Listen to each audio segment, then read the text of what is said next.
Well, I guess it's time to start then. Anyway, thank you for coming. I know it's a little early. I certainly struggled to get up this morning and drive down here.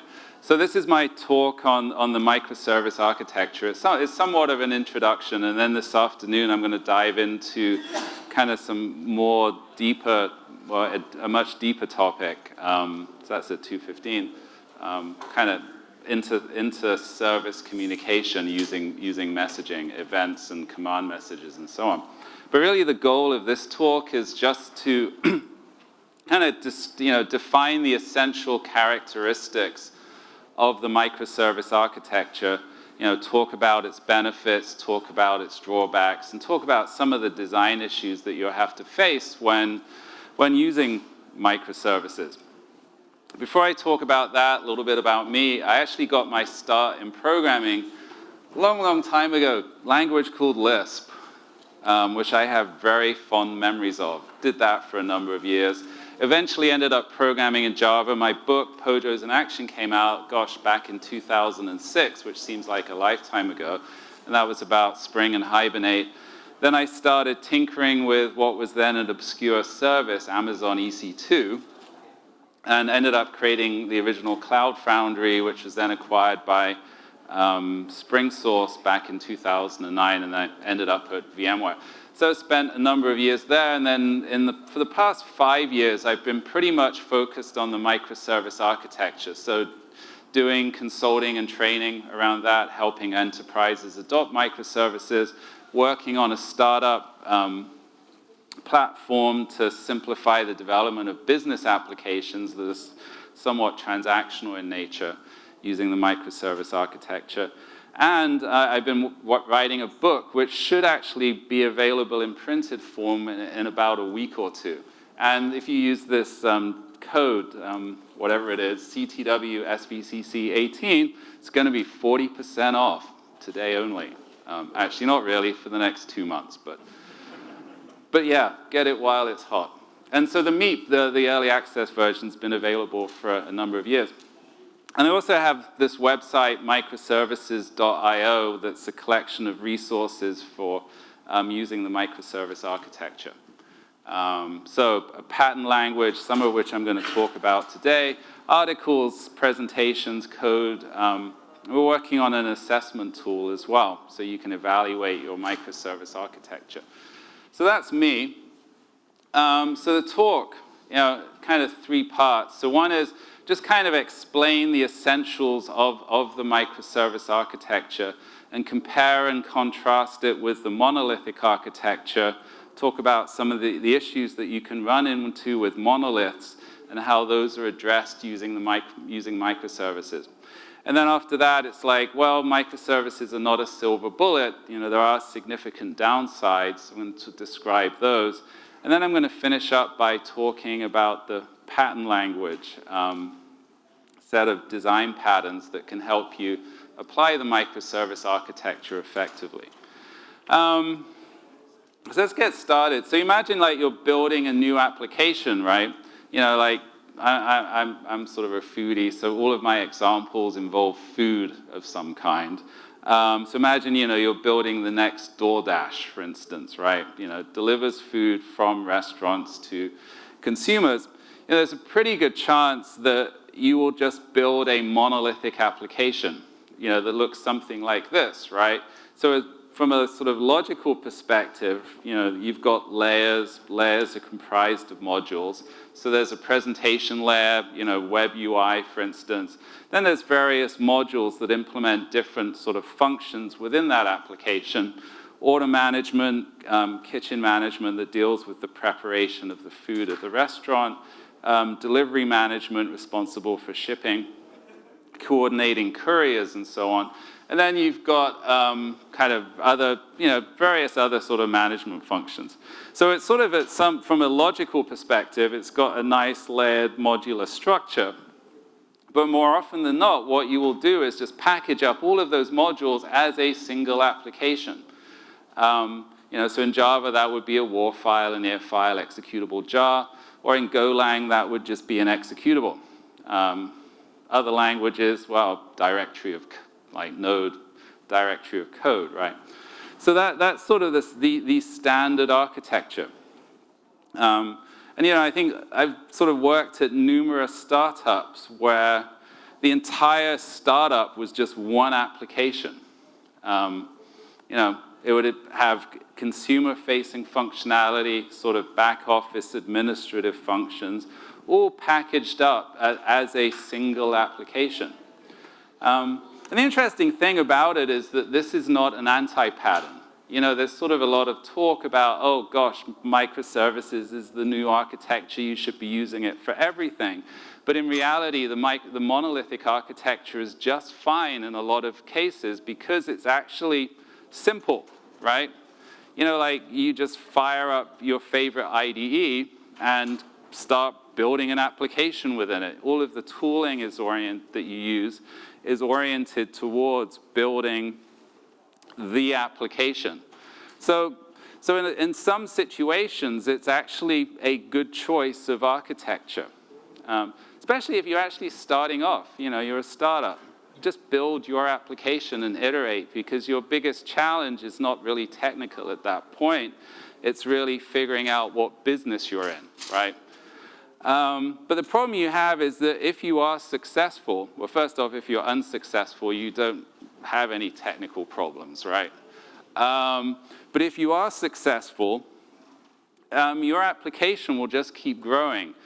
We don't sort of, if you look at classic textbooks on software engineering, there's this so-called maintenance phase that happens after you've finished developing your software.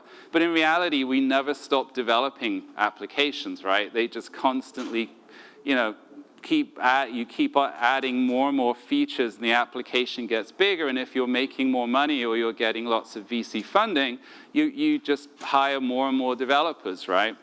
So your application is getting bigger and bigger. The team is getting bigger and bigger, so the rate of growth is actually increasing. And you might try and split up into sort of teams focused on specific functional areas, but you're all contributing to the same giant code base. And, given enough time, 5 years, 10 years, you are going to end up with a massive monolithic application. Many millions of lines of code. Trying to remember what the largest WAR file I've encountered, but I think it might be 10 gigabytes. Which is like, whoa, especially today, right? Your code is like tiny compared with all of the libraries that you've used. But if you have hundreds of developers busily working away for a number of years, you can end up with a humongous application. And as you could imagine, once you've got to an application of that size, testing and deployment is slow and painful. If you've got this application, just running through the test cycle is likely to take, days.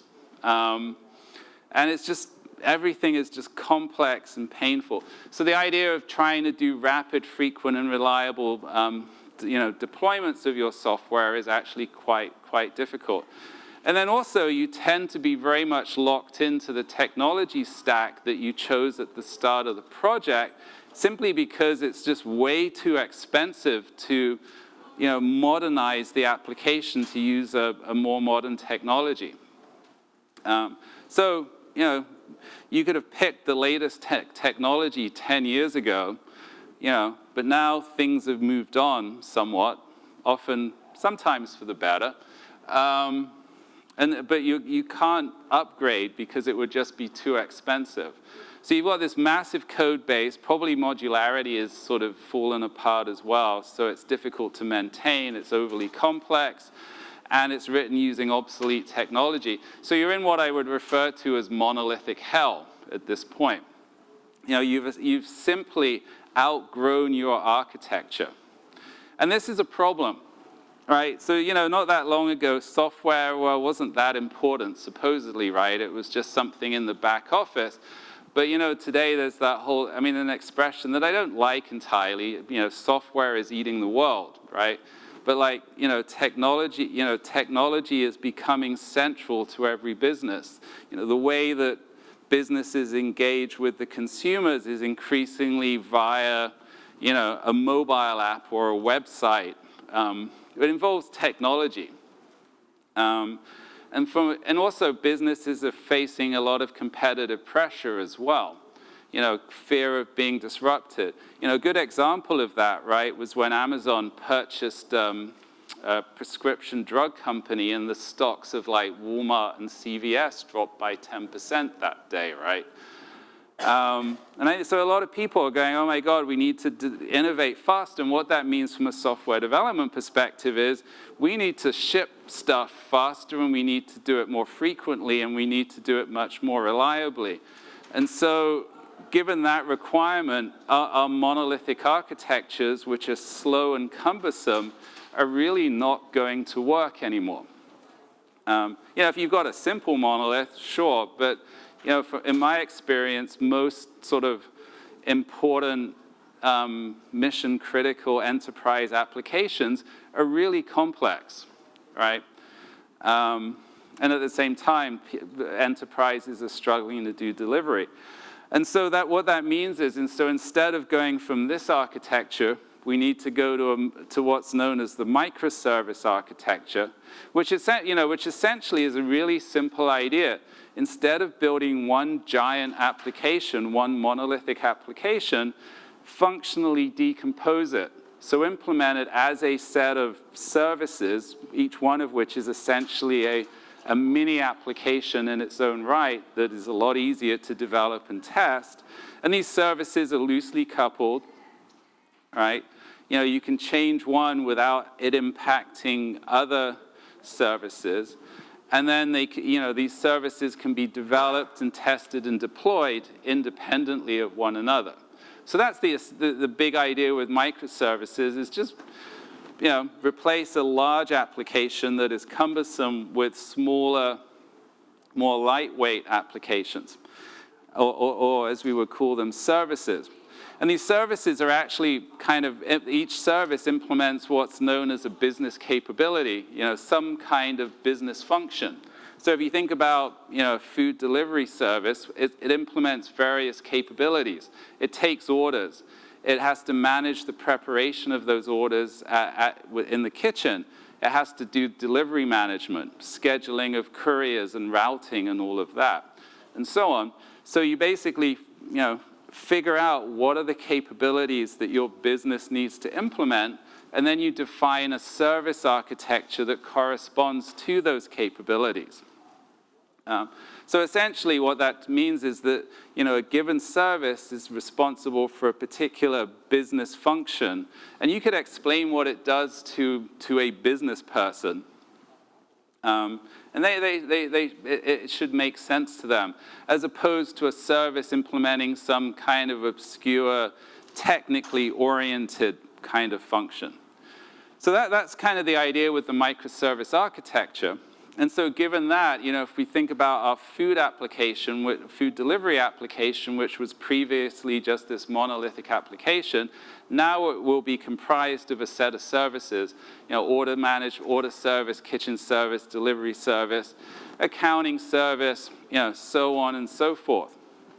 Each one of them implements a particular, has its own database, which is kind of, that's essential for loose coupling, right? If I'm working on the order service, I want to be able to change the schema of my database without having to coordinate with the 15 other teams that would also be accessing that schema. So this actually, as you could imagine, creates some really interesting problems around data management, queries and transactions specifically. And that's what I'm going to be talking about this afternoon.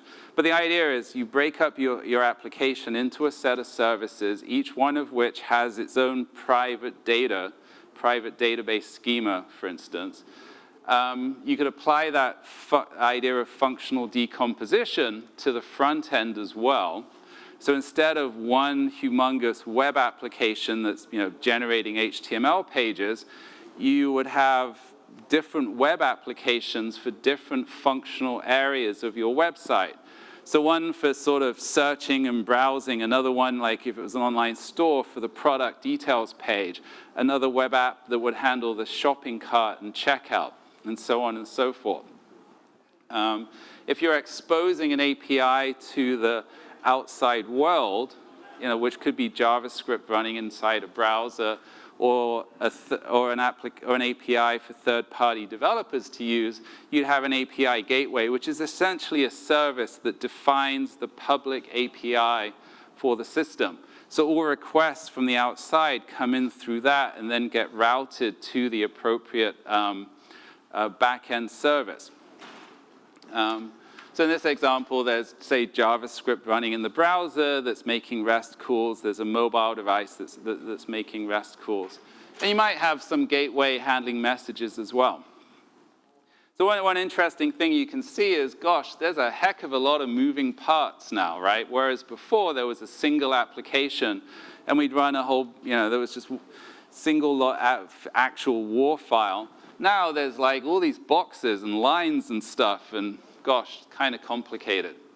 And that kind of hints at one of the downsides of this architecture is that there's many more moving parts that need to be managed and monitored and so on. So then if you look at what a service is, so drilling into one of those boxes, sort of service has various parts. So one part, it actually has an API that it exposes to its clients. And that API is itself comprised of two parts. There's an API that defines a set of operations. So these are operations that the clients can invoke. And there's two types of operations. There's commands that perform updates, like create an order, cancel an order, revise an order, and so on. And then there's queries that retrieve data, like find me all of the open orders for this customer. So we've got commands and queries. And then the other part of a service API is the set of events that it publishes. And I'm going to talk more about this afternoon, but the idea is that a service just emits a stream of events when its data changes. So events would be order created, order canceled, order shipped, and so on and so forth. So that's one part of a service is its API. Service will typically have a database that's private to it, which contains data that the service itself owns. So the order management database would have orders, the customer management database would have customers. The database could also contain replica of data that is owned by other services. So maybe in order to create an order, the order management service has to know some information about customers, so perhaps it has a replica of a subset of the customer data. So it doesn't actually have to go and invoke the customer service to go get it. And the reason you might want to do that is that it eliminates the need for synchronous calls between services, which can impact availability. Well, at least that is one reason. So you've got the API, you've got the database, and then the service can collaborate with other services in order to get things done. So it might invoke APIs, or it might invoke operations, commands and queries of other services. It can also subscribe to events that are being published by other services as well. So for instance, the order service, in order to maintain its replica of the customer data, would subscribe to the events that are being published by the customer service. And there's many other use cases. So the ways that you would implement transactions and queries, one way to do that involves services collaborating by listing to one another's events. And this is what I'm talking about this afternoon. So that's kind of like black box view, primarily black box view of a service. And the key, an important defining characteristic of a service is that it is independently deployable. So it is a WAR file or an executable jar file or something that you can just deploy, and it's not sort of part of a much larger thing. So independent deployment is kind of a key thing. And then the question is, well, how big is the service? One of the unfortunate things about the term microservice is that the first thing you hear is micro, right? Which kind of implies it should be tiny. I mean, if you go back and look at how people talked about microservices, I mean, it was like, oh, it should be 100 lines of code, or that was one, or it should be 2,000 lines of code, or it should be 2 weeks worth of work. And I think that's completely misleading. From my perspective, you know, a service should implement a meaningful business function or a business capability. You know, from OO, there's the single responsibility principle, which kind of applies to services as well. But then a really important characteristic is that it should be capable of being developed and sort of owned by a small team. You know, like the so-called Amazon 2 pizza teams, right? The term 2 pizza team is sort of vague because pizzas, you know, vary in size. But, you know, the idea is you've got a small team, 6, 8, 10 people who own that service, and they're responsible for it. So if you actually have a team of 30 people developing a service, that's a good sign that that service is too large, right?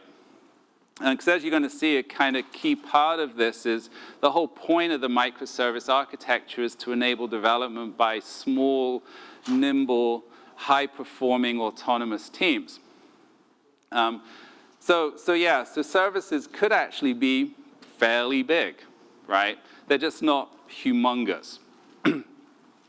So the idea, right, is with all of this is that it supports this style of development where, you know, you have a service, it's owned by a team, and each team is working independently most of the time. So the teams kind of occasionally have to come together and agree on APIs and coordinate work to implement features that span multiple services. But the idea is most of the time these teams are working independently with minimal coordination between them. And each service will typically have its own source code repository. So each team is committing to that. There's an automated deployment pipeline that's running, you know, a full series of automated tests, and then ideally just automatically pushing that code into production without any manual intervention. You know, if you're nervous, you can have a big red button to say deploy it. But you know, in the ideal world, it's just fully automated.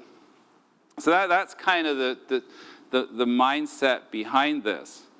And sort of more generally, what this is really supporting is what's known as DevOps-style development. And that's all about the rapid and reliable delivery of software with very frequent deployments. And there's some really interesting metrics that it's good to strive for, namely deployment frequency, lead time, mean time to recover, and change failure rate. And this was from the 2017 DevOps report, where they survey a whole bunch of organizations and kind of cluster them into high performers, medium performers, and low performers. And the idea is, well, what deployment frequency? How many times a day are you pushing changes into production, right? You know, the traditional thing is, oh, we'd do it once a month, right? I mean, I talk with clients where it's the fourth Saturday of the month, basically, at midnight. That's when you deploy changes into production, right? You know, that is so, like, totally old school. And, you know, you compare it with high-performing organizations who are pushing changes into production many times a day. Fantastic statistic. Amazon, it's every 11.6 seconds. Which is like, whoa, that's, you know. But imagine you've got a large number of developers, right, who are committing changes to trunk every day, right? And when they commit that change, it goes through a series of tests and it gets pushed into production. You can see how it, you know, you have multiple, many deploys a day. And then another key metric is lead time for changes. What is the time delay from a developer committing a change to that change getting deployed into production. You know, the traditional way is, well, I check in some code, and a month later they try and deploy it and find out it's broken, and I've completely forgotten what I wrote, right? The modern way is, I deploy it, I commit a change, that change gets deployed within the hour, right? Deployment pipeline executes the test, change gets deployed, and hopefully it works, right? So it's all about moving fast. And then the other part of it is it's about not breaking things. I mean, the irony is the traditional way of doing development is, oh my God, deploys are this big deal, so we're going to do them very slowly and very infrequently, which actually means that each deployment is this really complex thing because you've got a whole month's worth of work batched up that you're going to push into production. And who knows what those changes are, right? So with this style of development, you know, because each change is small, it's actually easily understood and it's much lower risk. And so the net result is, well, at the bottom, the change failure rate is extremely low. And also, if there is a failure, because of various sort of other DevOps techniques like proper monitoring and canary deployments where you roll out a change and with careful monitoring and it only goes to a subset of your users, it all means that you have very few outages, and when you do, you can recover from them extremely quickly. You know, like Amazon was just saying, well, they only have 0.001% of problematic deployments. So, yeah, so lots of these small, frequent, very reliable deployments. So that just sort of, you know, the upshot really with the whole point of this microservice architecture is really to facilitate this style of development. You know, the microservice architecture gives you the testability that you need in order to do this. Each service is relatively small, and so a lot simpler to test and a lot faster to test. So the automated deployment pipeline is relatively straightforward to develop, and it executes incredibly quickly. And then also, because each service is independently deployable, it makes it possible to deploy these individual pieces as opposed to the entire giant system. And then it also supports this notion of small autonomous teams. You have loosely coupled services enabling loosely coupled autonomous teams, and together, you know, together these three things sort of result, you know, enable you to develop software or deliver software, you know, rapidly, frequently, and reliably. And then it also lets you scale as well. There's this really good book, Accelerate, which was written by some of the DevOps folks, came out relatively recently. Highly recommend it, along with the DevOps Handbook, by the way. And one of the things that it shows is, you know, a lot of organizations, as you add more people, they tend to slow down, right? You know, and I think a lot of that is because of the communication overhead, which is like if you think about an organization, it's like the people are the nodes of a graph, and the communication patterns are the edges, which is n squared, right? So you add more and more people, and it just, more and more meetings, right? So things actually kind of slow down. Whereas this notion of having a loosely coupled architecture with loosely coupled teams actually enables you to add more and more people, and you get more and more stuff done, which is super interesting. And then finally, can't remember, because there's so many good things about the microservice architecture, it actually lets you evolve your technology stack.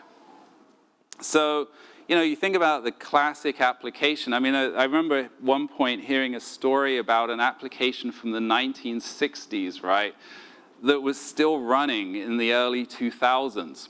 And it was written in some experimental assembly language on an IBM mainframe.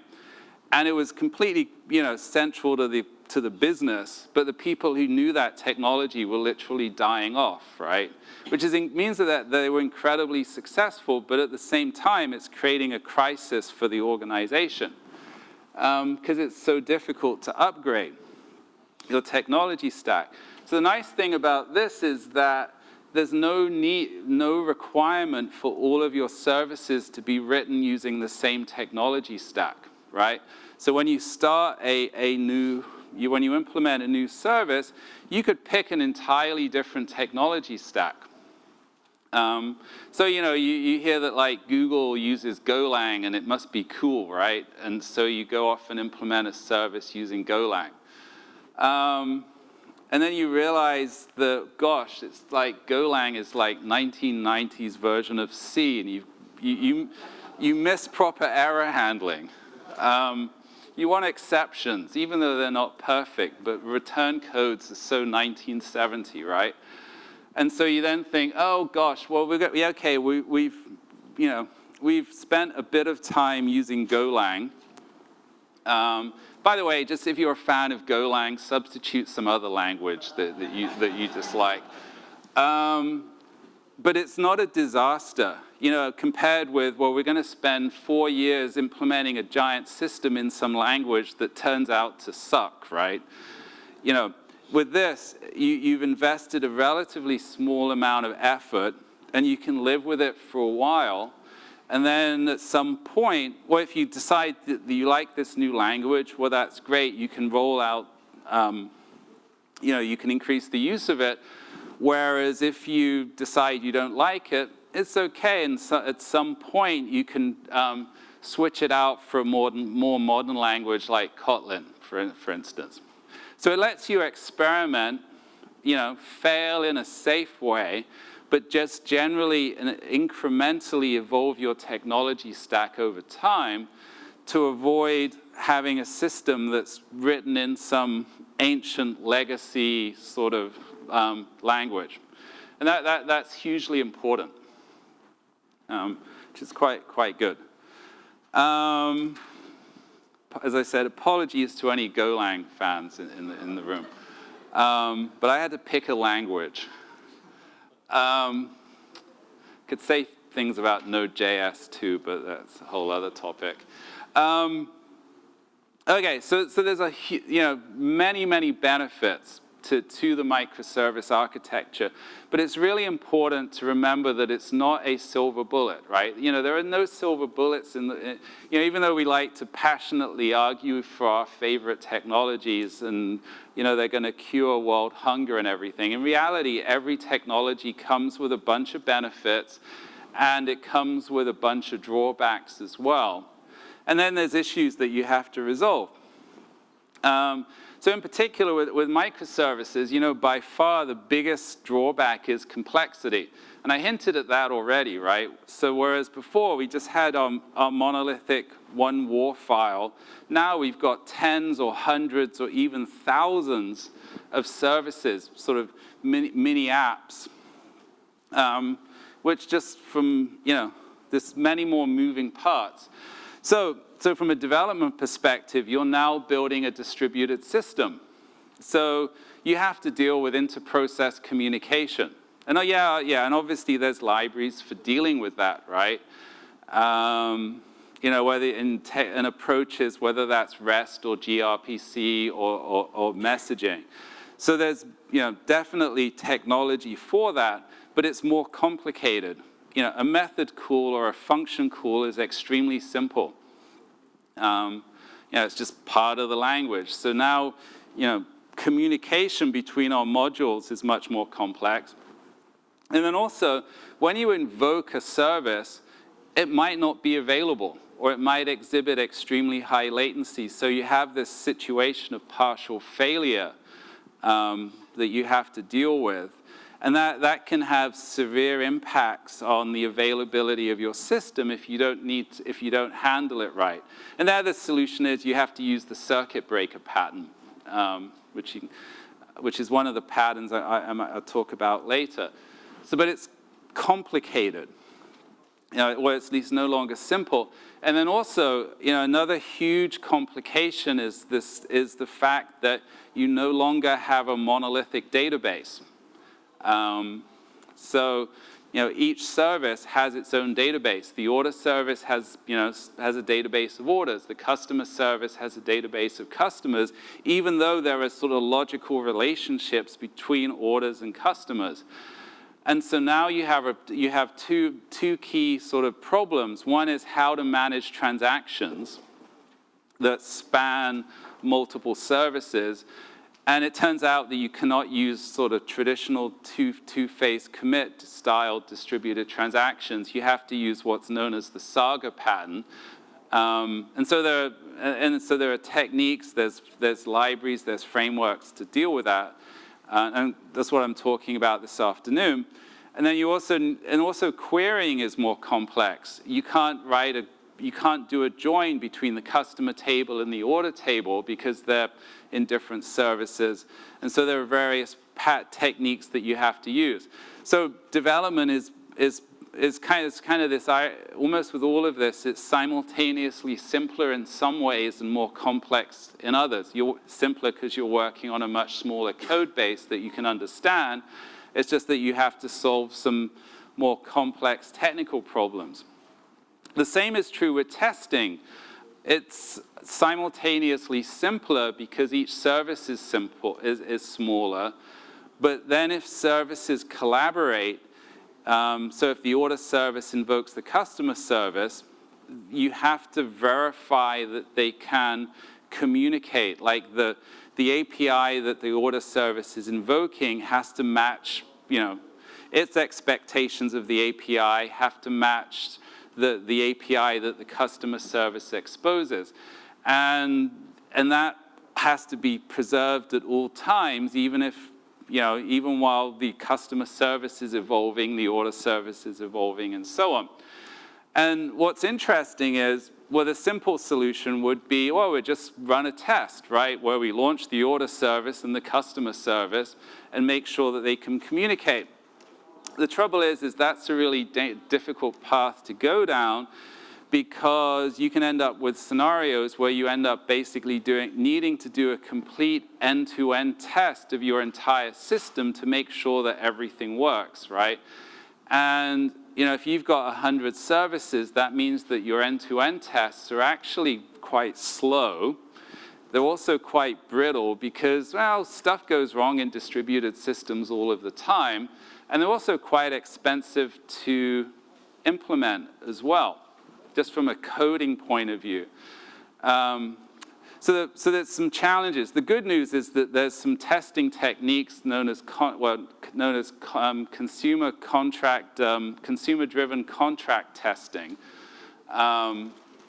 that can solve it. It's just that it's more complicated.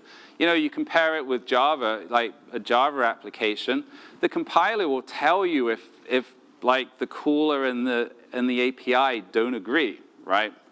But now you've got to use these extra testing techniques. And then also deployment is much more complicated as well. Whereas before, well, we just had the application, and you would just run a whole bunch of copies of that application behind a load balancer, and that's your production environment. I know it's a little bit more complicated than that, but at that level, it's kind of simple. Whereas now you have potentially tens or hundreds or thousands of applications or services which are applications, and you're going to run in multiple copies of each one of those. And so you sort of, effectively from an operations perspective, you have an order of magnitude or 2 orders of magnitude more applications that need to be monitored and managed, all that operational stuff, right? So it's just more complicated. But what the good news is, once again, is that there are platforms that make that a whole lot easier, right? So for instance, you can just go use Kubernetes, right? Highly automated Docker-based deployment platform that takes care of many of these issues. There are good monitoring techniques and tools. It's just, more complicated. So there's that. Another issue is, well, is the microservice architecture a good fit for my application? there are some applications aren't amenable to being decomposed in this way.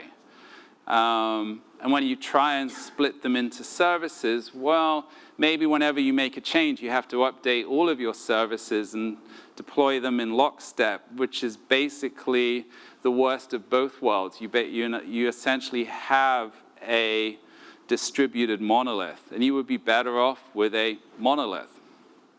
And then also, the other question is, do you actually have the skills in place to properly do the microservice architecture? Many organizations that I've worked with struggle with automated testing, right? And it's sort of, I think it's like the vast majority of organizations. I saw a survey, it was kind of like maybe only 6% of organizations actually relied exclusively on automated testing. Most organizations had a high manual testing component. And so that's really not going to work too well. And then once you decide to use the microservice architecture, there's a whole bunch of different design issues. And there will be a test on this slide later.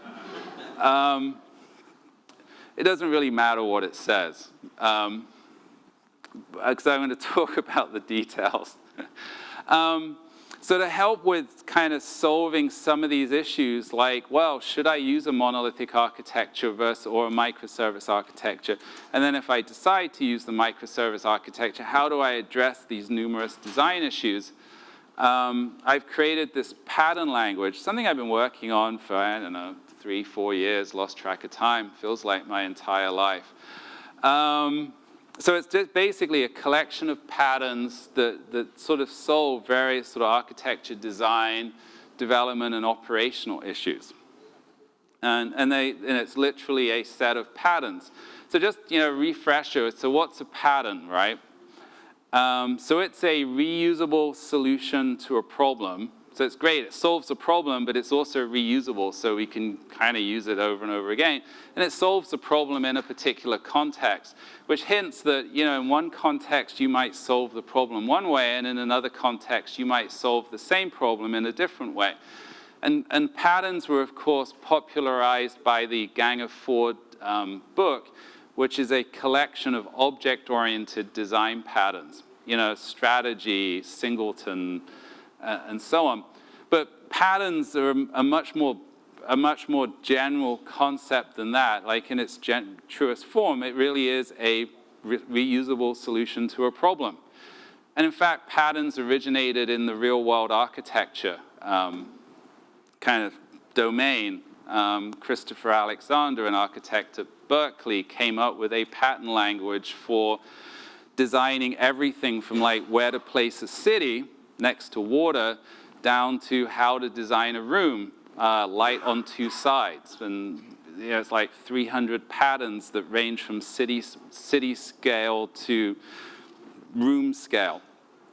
And what's really good about patterns from a technology perspective is that it really, it doesn't really encourage, it forces you to be objective, right? The typical debate about technology is, my favorite technology rocks, right? And yours sucks. And notwithstanding my comments about Golang and so on. But that's sort of the level of the debate where it's very polarized. It's sort of lacking in kind of objectivity. And, it results in a whole set of problems like the whole hype-based adoption, right? Every wave of technology comes along, it's going to solve all of your known problems, world hunger, development will be, nirvana, yet in reality,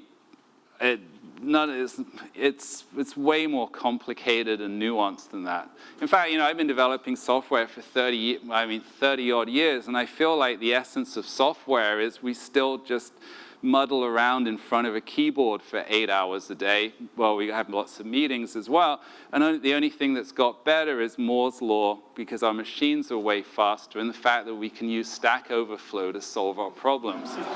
But that's And actually open source. We got all those libraries too, so, and those are the big improvements, but that's a whole other talk. So the nice thing about patterns is that it gets away from this sort of suck-rock dichotomy, because when you describe a technology or a design approach using the pattern format, you have to you obviously describe the benefits, right? Like, yeah, microservices, awesome, right? The benefits that I talked about. But you also have to, the pattern format also forces you to describe the drawbacks as well. What are the downsides? It's complicated. And then it also forces you to describe the issues that you have to solve, right?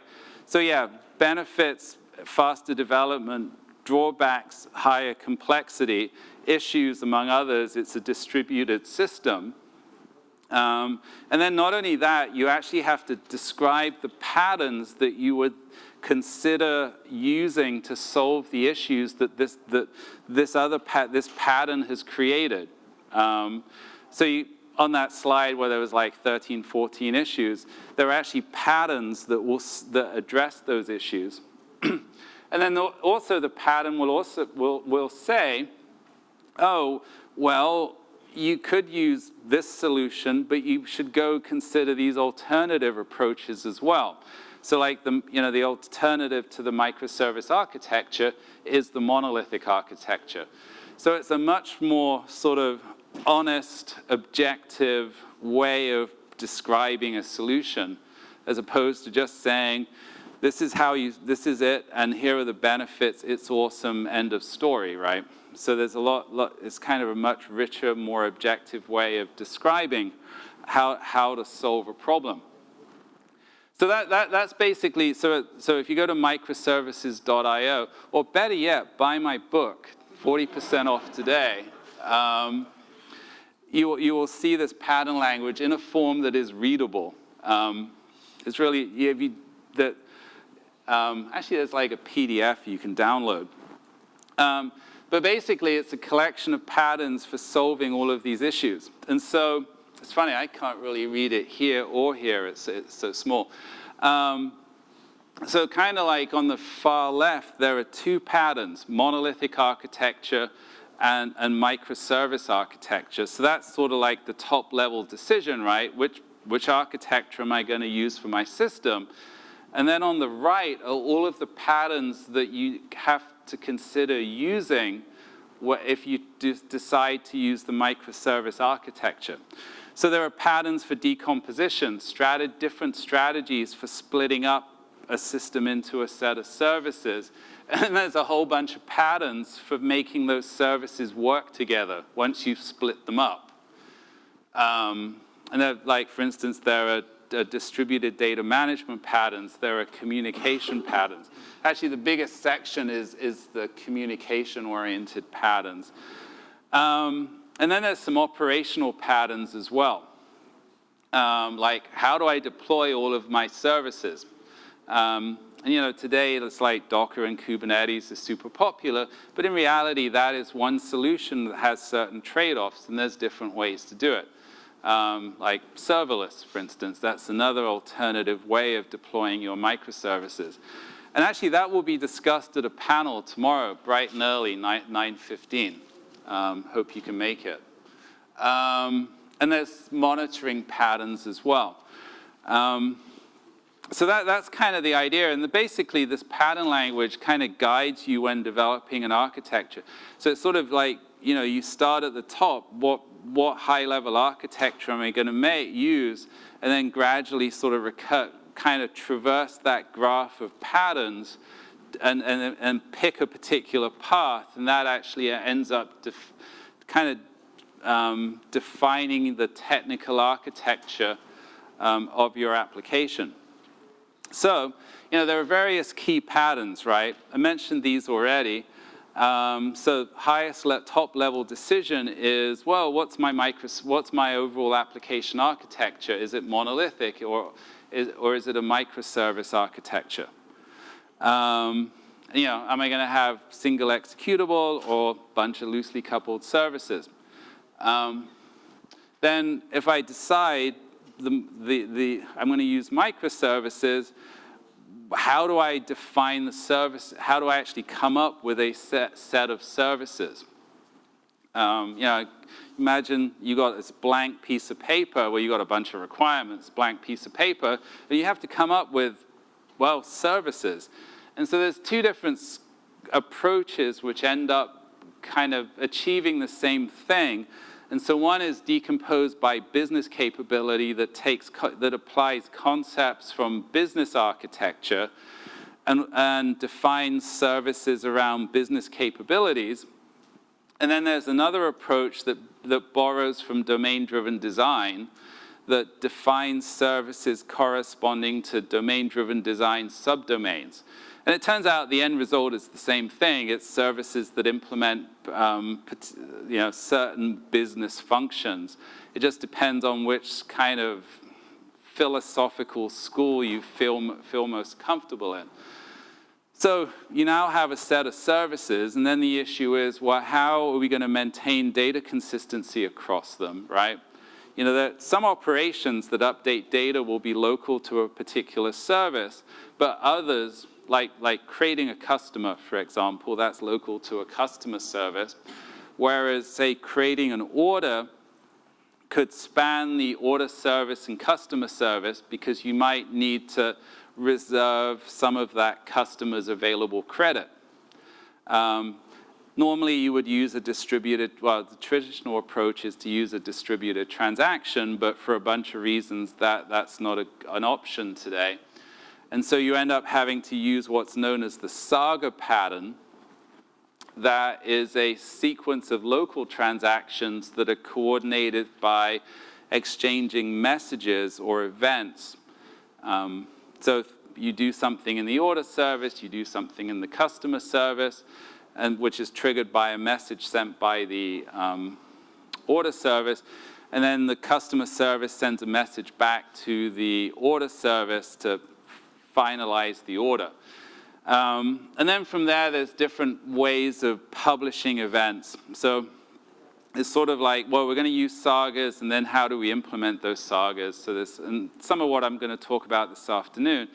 Likewise, you have an issue with queries, and then for each query that your system needs to support, you then have to choose an appropriate strategy. And there's two. There's API composition, where when you want to gather data from multiple services or query across multiple services, one way to do that is just simply invoke all of the services via their APIs and basically aggregate the data together. Get the customer data from the customer service, get the customer's orders from the order service, and you're done. But then there are other situations where that isn't possible, and you have to use a pattern called CQRS, where you subscribe to events and update a view that basically, a replica that pre-joins the data to support efficient querying. And you kind of make that decision on a per query basis. And then you have to figure out, well, what external API do I expose to the outside world? And there's and one of the decisions there is, do I have a single API gateway? Or do I use the backends for front ends pattern that is an API gateway per type of client? So an API gateway for the mobile client, an API gateway for third-party developers, and a third API gateway for JavaScript running in the browser. So there's a bunch of patterns there. And then you have to figure out, well, how am I going to do testing, right? And then there's some patterns for that. So if you have a client invoking a service, they need to agree on an API, and that agreement needs to be enforced at all times. And so there's this approach, which I'm not going to go into, but it's called consumer-driven contract testing. And basically what you end up doing, I am going to go into it because it's interesting. You define a contract, which in the case of a REST-based API, a contract is an example HTTP request, like here's the method, here's the path, here are the headers, here's the body, and a response, status code, headers, body, and so on. And it's just, so that API is specified by example. And then those examples drive testing within the service and then testing within the client. And that happens at different times, but if the test for that set of contracts passes in both the service and the client, then fingers crossed, they can actually talk to one another. So it's a way of verifying that two services can communicate without actually having to test them together, which is really, really important. And it's absolutely fascinating topic. So those are a lot of the key things. And then there's a bunch of like generic technical stuff that's actually important, but in a sense, it doesn't kind of determine this. It's just something you have to do well, but it's not really a sort of source of competitive advantage. So, you've got to decide how services communicate. And there's a whole ton of different message brokers, a whole ton of different protocols, whether that's REST or gRPC, for instance. So there's different patterns for that. There are also patterns for, well, you need a framework to build your services upon. So if you're in the Spring world, that's like Spring Boot and Spring Cloud. And that will handle all of these different cross-cutting concerns like logging and so on. And then you also have to decide how to deploy your services. And as I mentioned, like Docker and Kubernetes is the popular approach, but and serverless is another kind of popular technology, and they have different trade-offs.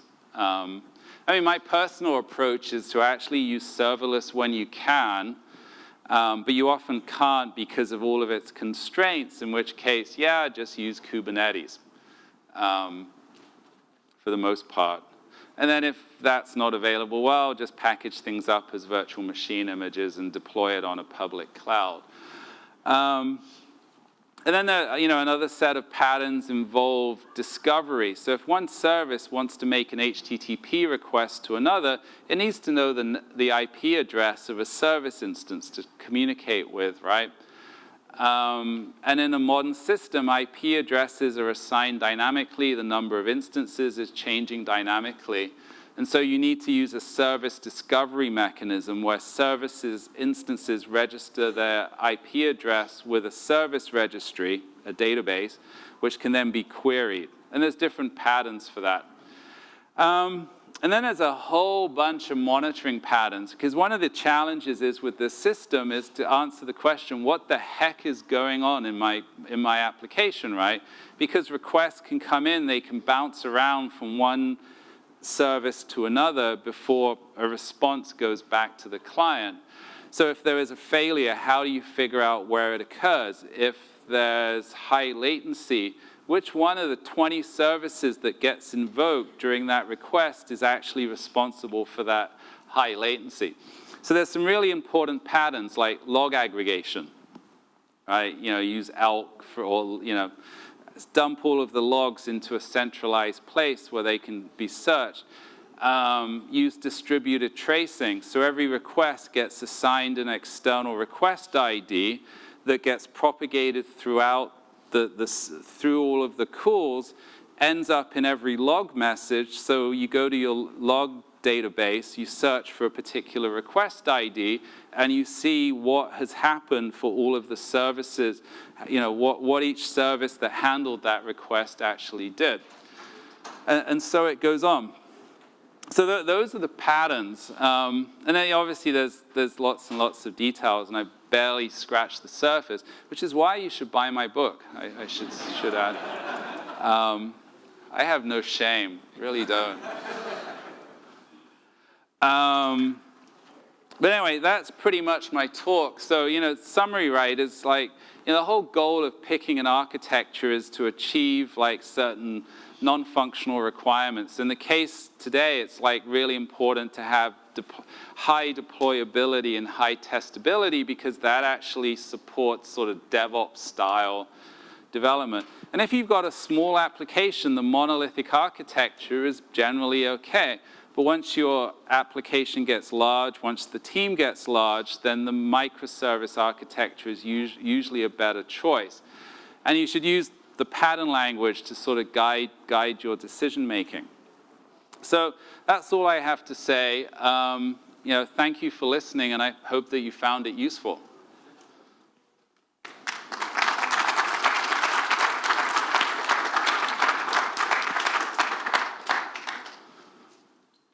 And I don't know if there's time. I mean, I've sort of ran out of my time slot, but I don't, is there a break now? 'Cause oh, okay. Happily take questions. Are your slides available? Yeah, I'll publish them on SlideShare. And I guess there will be a link on the website to them as well.